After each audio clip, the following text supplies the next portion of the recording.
I'm Allison Whalen, and you're listening to The False Trade-Off, a podcast for working parents, HR leaders, and anyone who is committed to proving that working parents can be successful at work and at home, and that it's not an either-or trade-off. Each week, we'll dive into some of the most challenging, complex, and sometimes controversial topics related to parental leave and navigating life as a working parent. Because in order to break the false trade-off, we need to address these topics head-on.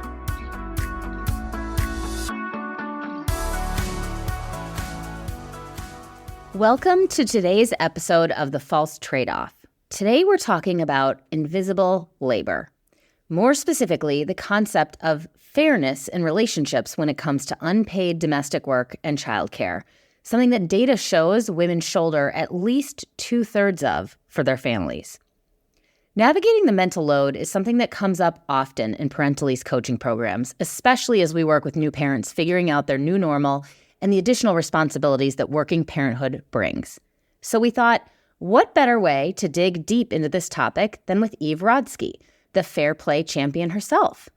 Eve is a mom of 3 and published author, well known for her New York Times bestseller, Fair Play, which introduces a real-world solution to equity in the household. We cover what she means by fair, whether income should dictate the division of household labor, and even how she applies the fair play framework to her own marriage. She also puts me in the hot seat for a quick game of fair play to show how the framework helps coupled parenting units better split the household labor. Enjoy the episode. Hi, Eve. I am thrilled to welcome you to the False Trade-Off podcast. Hi, Allison. Thank you for having me. This has been a long time in the making. We reached out to you a while ago and we were fingers crossed, hoping to get you on because so many of our listeners, our community, the new parents we work with are completely obsessed with fair play. As am I. I have the book, I have the cards, I have Unicorn Space as well. And so I am going to try and pack as much as I can into the next 20-ish minutes. But I want to start with asking you about the concept of fair in fair play. So I've heard a lot of interviews where you have said it's not about being equal, but it's about being fair. It's not about keeping score. It's about being fair. What does fair mean? Such a great question.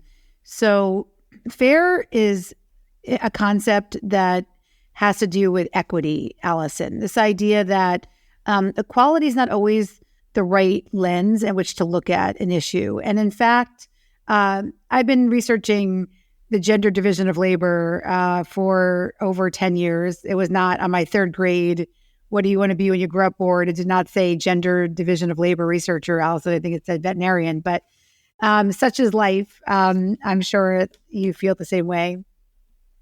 And in a world where women shoulder 2/3 or more of what it takes to run a home and family. And it gets even worse if you look at it and actually dig down into like the fair play cards and how conception and planning differs from just executing on a card, which we can talk about. And as you said earlier, fair play is a metaphor for what it takes to run a home. It's the home as an organization, and fair play, the fair play movement, and the 100 cards represent those tasks that it takes to run that organization. And so what we found researching, and this is early on when Fair Play was not a book, it was not a game. It was just Eve trying to either decide whether to leave my marriage or to stay. I came across lots of articles about this issue that we're talking about today, that women shoulder all of this unpaid labor for their families. And one of the interesting findings I saw was that this idea of perceived fairness was almost actually more important than actual fairness. So I decided to stop looking at actual fairness because in the 90s, there was a movement called equally shared parenting, where if I wake up one morning, you do, then you have to wake up the next morning. If I make $50,000 a year, you have to make $50,000 a year. And it felt really antithetical to all the research about how to run a great organization, to do that type of micro scorekeeping. So instead, I looked at the data that showed we're really looking for perceived fairness between the two parties. And to get to perceived fairness in some homes, perceived fairness is, in the fair play parlance, women shouldering 76 cards and a partner, often a man, when it's unfair, shoulders won. Sometimes it was a 50-50 partnership in terms of looking at these tasks, but often it wasn't, Allison. And in fact, that was okay with me because I knew fair play was going to do better as a tool, as a resource, if I let people play the way that they wanted to play. Yeah. And so that's why I look at perceived fairness between the parties. And I start to ask about perceived fairness as opposed to a 50-50 down the line split in terms of domestic tasks. I want to pull on that idea of perceived fairness because that actually now makes so much sense to me when I think about all of the inputs that I'm sure couples are thinking about, whether that's who makes more money, who works in office versus working from home, who has to travel a lot. And so I personally struggle with the idea of what is fair because I have a very different job than my husband. And I like this idea of perceived fairness because it's more about let's make the unsaid said. So as long as we're on the same page and we have a discussion about all the little things that have to happen to make the household run, maybe it is that one person has more cards than the other, but now we feel like it's fair because we've actually talked about it, as opposed to, I think the whole concept here is like, if you don't talk about it, there's usually one person who is sort of spewing in resentment of everything you're doing. Well, right? What was that, talk about third grade. I think they also put something on the board, right? Like assumptions make an ass out of you and me, right? So what one woman, if you want to put that succinctly, one woman said to me that what fair play taught her was that she doesn't have a magical vagina that whispers in her ear to tell her what her husband's mother wants for Christmas. Right. And so if we can get rid of this assumption of these magical vaginas, right, that somehow know how to do everything better. And then in fact, we internalize that by saying somehow women are better multitaskers.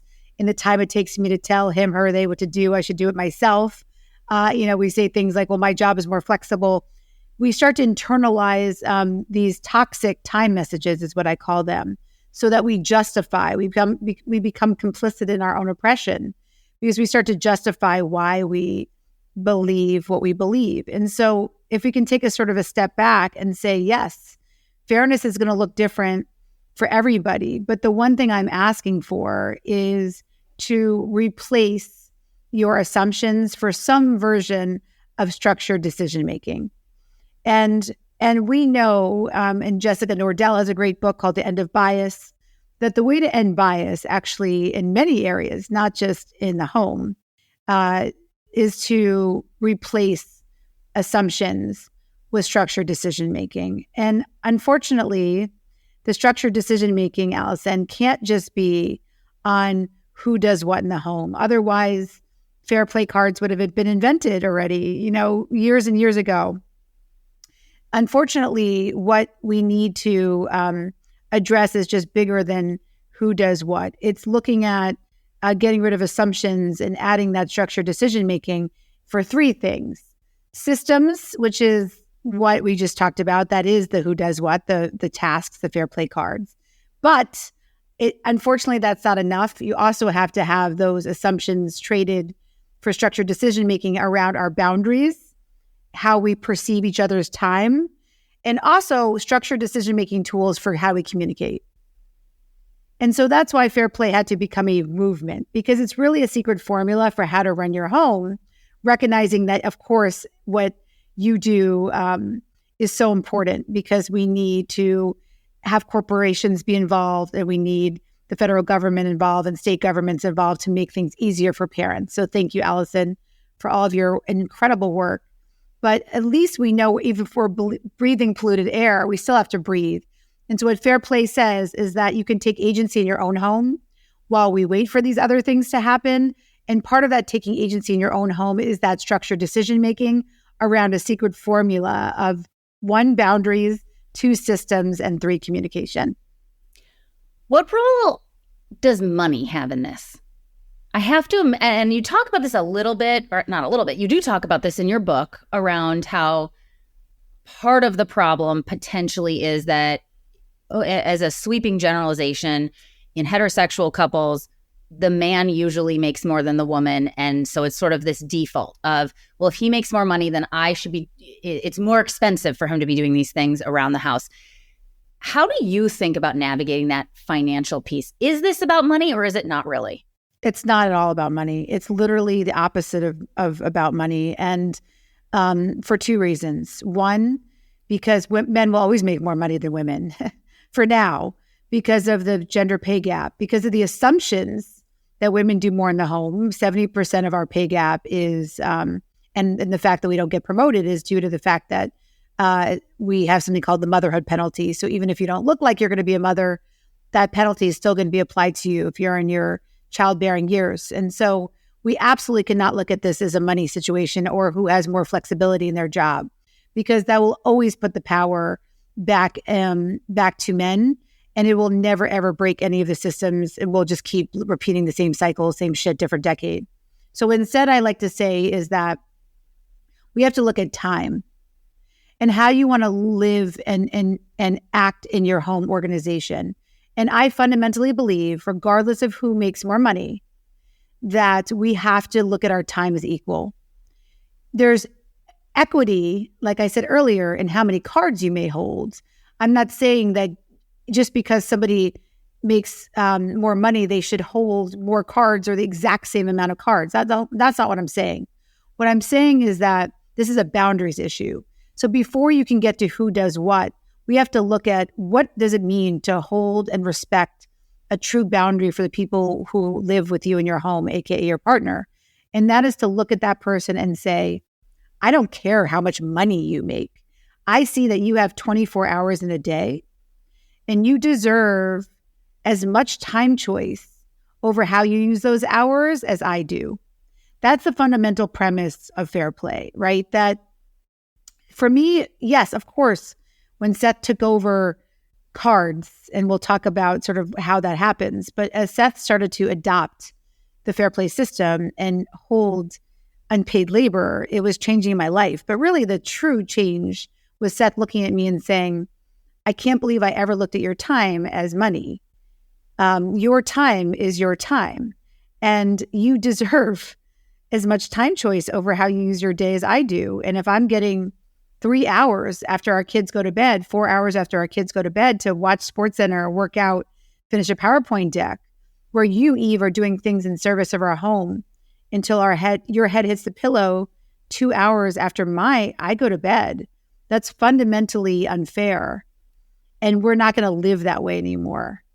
And so that's what I'm looking for. I'm looking to retire the conversation about who makes more money and instead look at each other and say, let's not even go there to who does what yet. But can we look at each other and both say that we acknowledge we both just get 24 hours in a day, and we both want to maximize those hours and how we use those hours, and we both perceive each other as people who deserve fairness and how we get to use those hours. It's a very different lens. Yeah. My husband is going to love that we are doing this episode right now. So I am the stereotypical man in our relationship in the sense that he does virtually everything for our house. He does all the cooking. And as you know, it's not just cooking. It's meal planning every week. It's going to the grocery store. It's feeling stressed every time we're getting low on certain things that he knows that our first grader likes, but our 3-year-old doesn't. He owns that. He does basically every single thing around the house. And then one time I said, well, I do the cleaning. And he said, you write the check to the cleaning lady and half the time forget. So I am actually counter to what you would normally see. And so for us, reading your book, using the cards has actually been incredibly helpful. And I think that actually it's less about who makes more money or not. And for us, it's been two different things. I'm curious to get your feedback on this. One is we talk a lot about our competitive advantage. He's really good at it. And so we've defaulted to him cooking every meal. That's one thing, is like, where is your competitive advantage? The problem is he's better at everything than I am. So correct. I'm doing everything. And that's what women will hear, that they're better at everything. It's called weaponized incompetence. So we actually can't use that lens. Right. Right. And then the other thing we talk about is my job is very different as an entrepreneur. I have an unlimited amount of time that I could work. So it's not that I'm relaxing a lot. It's that I'm working a lot. But to your point, I think what you're challenging me on is like, that's also my choice. And so if I want to take my free hours and put them to work, that is my choice. If he wants to take his free hours and put them to watching TV or whatever else he may want to do, that's his choice. And I think that's the piece that I didn't fully internalize until this conversation. That is his choice. Absolutely. Because at the end of the day, you are both just saying to each other that you respect, that you both get choice over how you use your time. Now, again, what I will say is that the person usually doing unpaid labor typically will be the person who probably needs more unicorn space, which I call that, which is this idea of being able to sort of escape from the daily life. If we don't have unicorn space, we often default to the hedonic pursuits like edibles and mommy and daddy juice and doom scrolling and watching lots of freaking TV, because the jobs of unpaid labor are so undervalued in society that there's a lot of depression and angst around that work.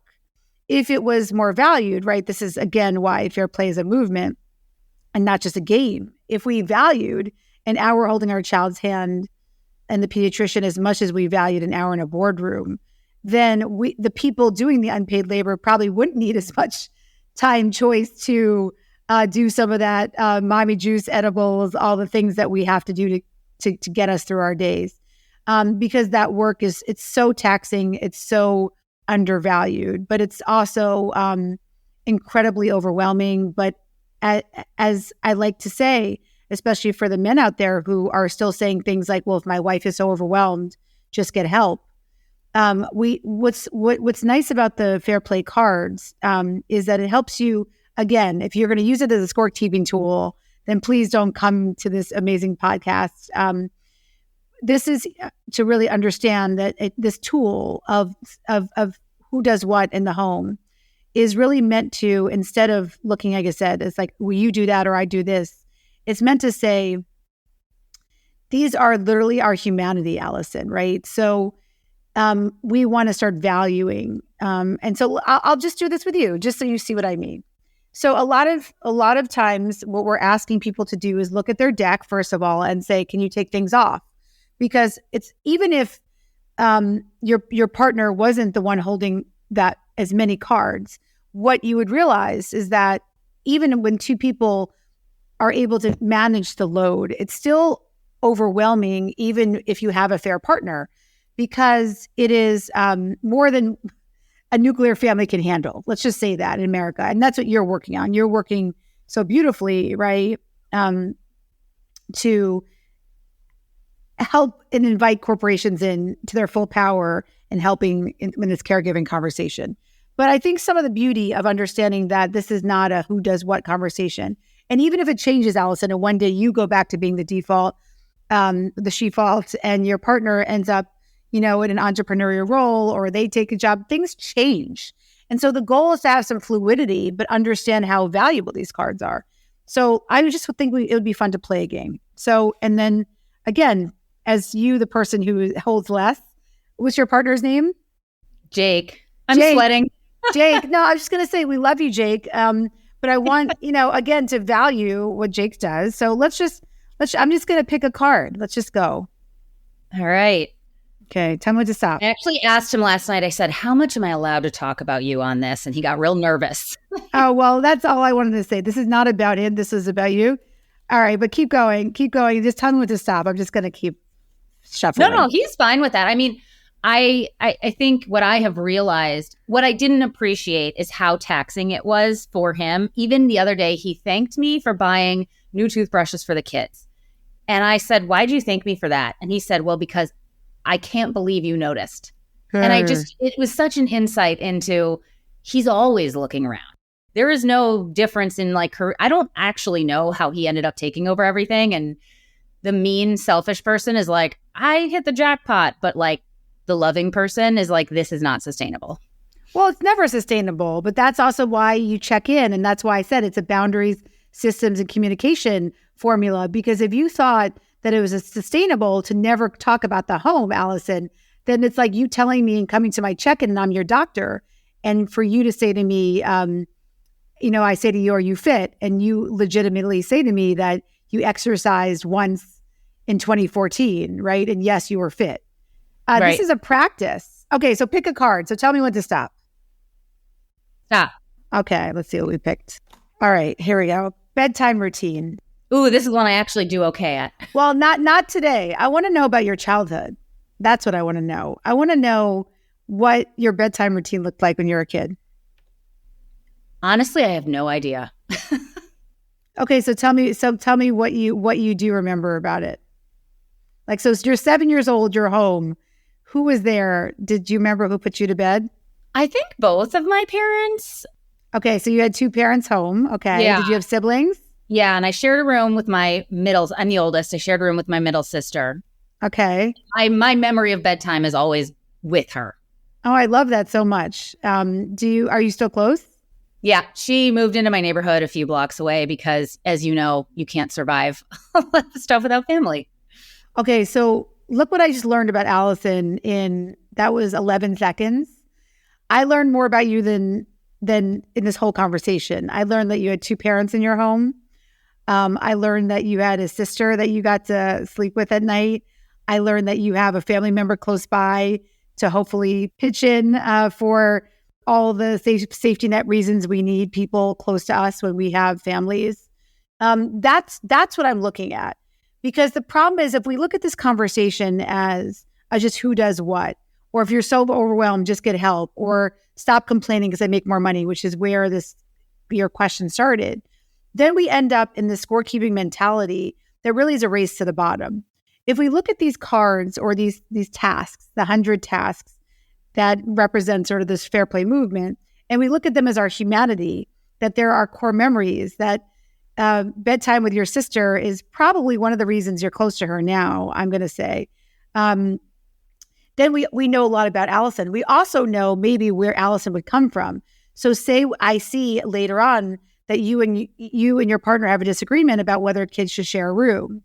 That may come from Seth and I had that disagreement. I wanted my kids to share a room. He wanted them to have their own room. Again, that's a privilege. I was afraid growing up, but I also didn't have a parent who put me to bed at night because my mother was a professor. She was a single mother and she taught night classes. So I put my disabled brother to sleep, but I put him on a mat in my room and I wouldn't let him leave my room because I was scared at night to go to sleep by myself, right? So I do value kids sharing a room, whereas my partner had his own room, Seth, and he thinks it's important to value that independence and people are going to want their own room as they become teenagers. And so we've gotten into actually some values conversations around, do our kids share a room or not? And so the point is that happens with all these cards, but we don't start from a perspective of understanding our own memories. And so we forget where our values are coming from. And so that's what I ask people to do. Take a step back. If you can't even imagine having this conversation with your partner, start to remember your own memories. As Allison said in the beginning, she's like, I don't even remember. I've never thought about that for a while. We don't think about these things. And so start with yourself. Start with yourself, because then when you understand yourself better, you'll have better points in which to bring to the conversations with your partner. That's amazing. And our kids do share a room. And you're right. Interesting. We never discussed why. I mean, we talked about how we thought it would be cool for them to have each other. We tried it. They loved it.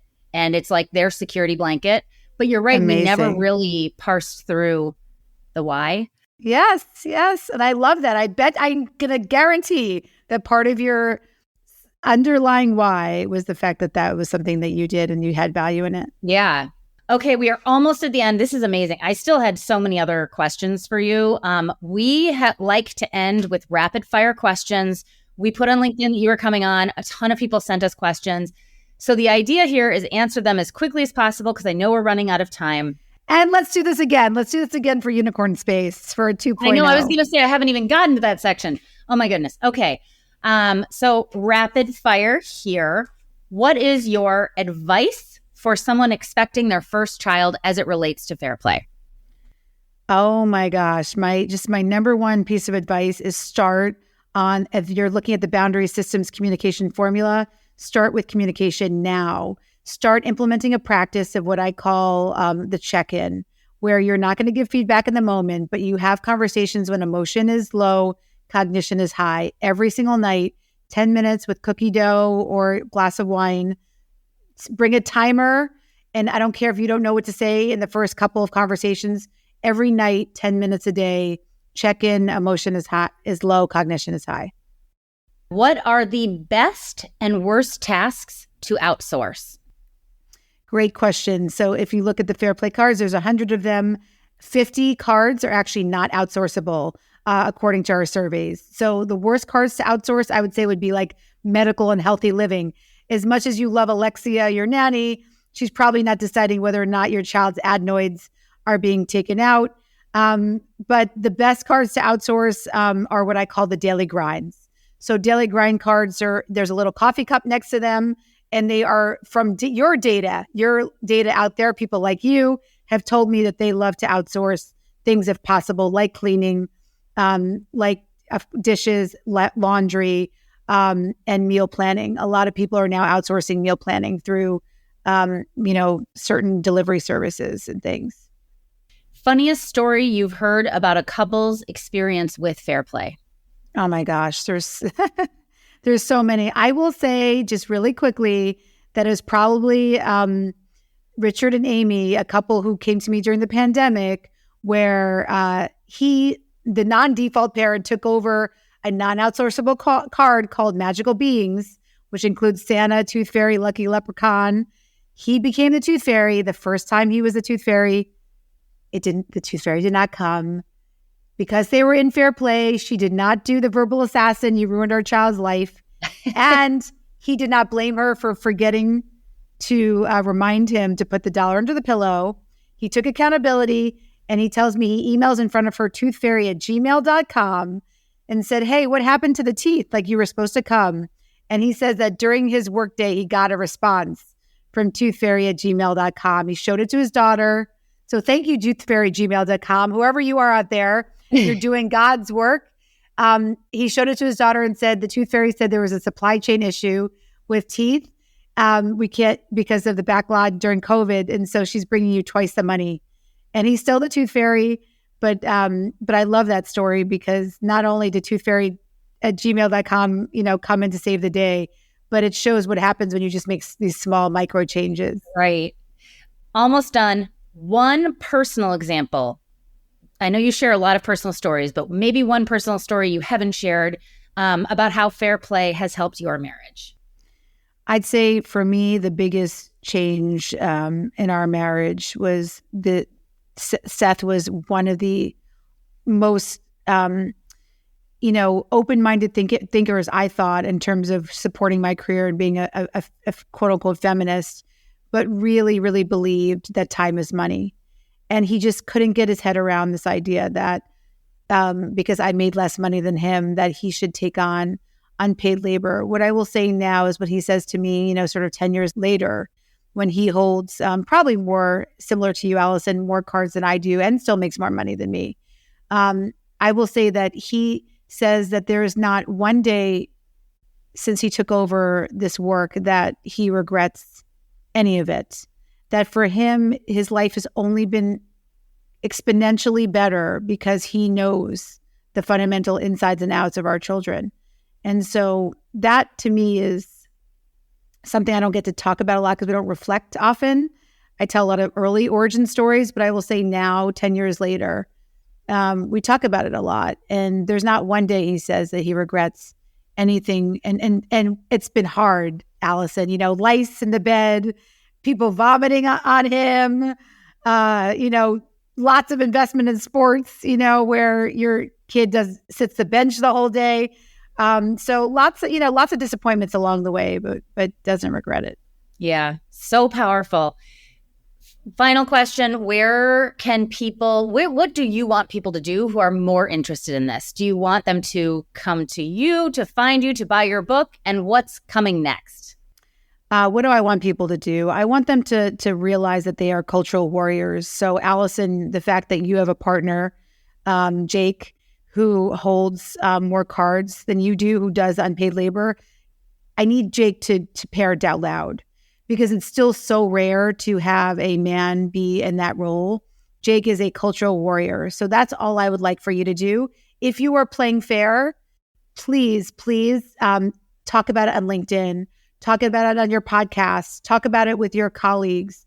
The more we can see these dynamics shifting, the more that we're going to make societal change. And for those of you who are new to fair play, what I would say is that, yes, of course, you could buy the book, you could buy the cards, but really, this is a nonprofit. It's a movement. And so everything can be found at fairplaylife.com. If you can't afford something, we're more than happy to send you all the tools.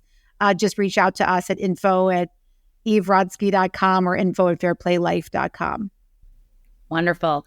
Well, I've learned a lot today. I think Jake is going to be thrilled to hear this. And it is something that we talk a lot about how we are not normal, quote unquote. We are not representative.